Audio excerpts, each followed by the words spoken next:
This is the Apache Lucene 2.9 technical webinar put on by Lucid Imagination.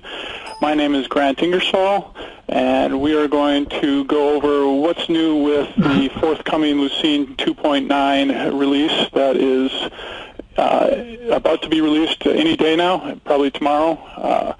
So what I have here to start off is a brief agenda of what I'm going to cover. I'm going to go over some general comments about Lucene 2.9, and then we're going to get into some of the technical details about the infrastructure enhancements and some of the speed improvements, as well as take a look at some other features and enhancements along the lines of analysis and geospatial, and then just a range of bug fixes. And then we'll finish up with taking some questions from the audience.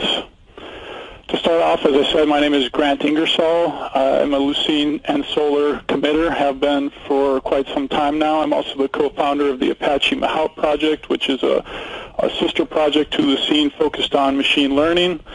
And I'm also one of the co-founders of Lucid Imagination. Lucid Imagination is uniquely dedicated to Lucene and Solar. We provide support, training, value-add components, as well as services along the lines of design and development.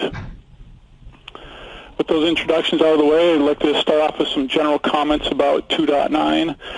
First and foremost, it is the last minor release before 3.0 comes out. 3.0, we are moving to JDK 1.5.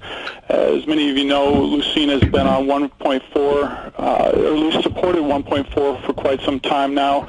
Sun has end of life to 1.4.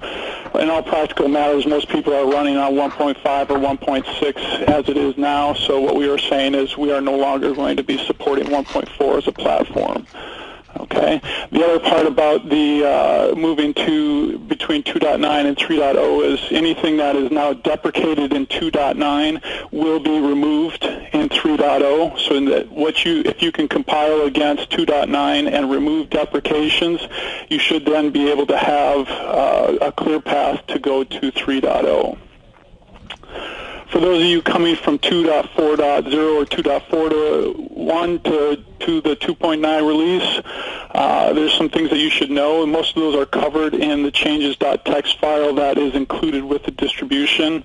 That will go over some of the issues with backwards and compatibility and some other changes. And of course, you can read the whole list of changes that have occurred between the two releases in there. First and foremost, the primary thing to do is compile. I would say that while most people probably can drop in the 2.9 release, there will be some people who cannot, and so it's better off for your application to make sure that you go through and do the compiling and do your due diligence to make sure everything is up to speed.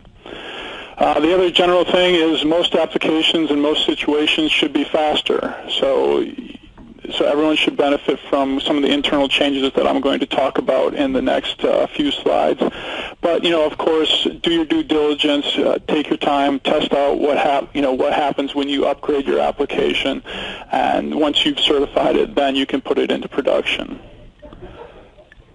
So with that, let's get into a little bit of a background, some brief notes. I'm assuming that most people are familiar with Lucene at this point. This is a somewhat technical talk, so I'm going to give a little bit of background about some of the things I'm going to talk about, but then it also should bring in your knowledge of Lucene into the situation so that you can better understand what I'm talking about.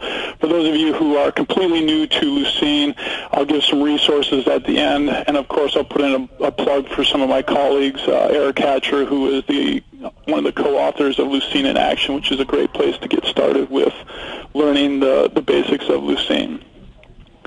So some quick background. What I'm going to be talking about coming up here is a lot of information around what are called segments. A segment is itself a proper index. In some ways, you could take just a segment and use that and run that as an index as well. So think of it as like a mini index. It stores all the information about terms, positions, what fields and documents are stored.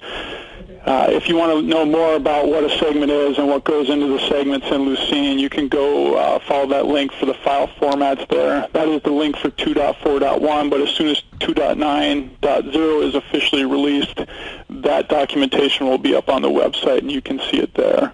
Okay. The other key thing to know about is Lucene writes segments incrementally. So if your index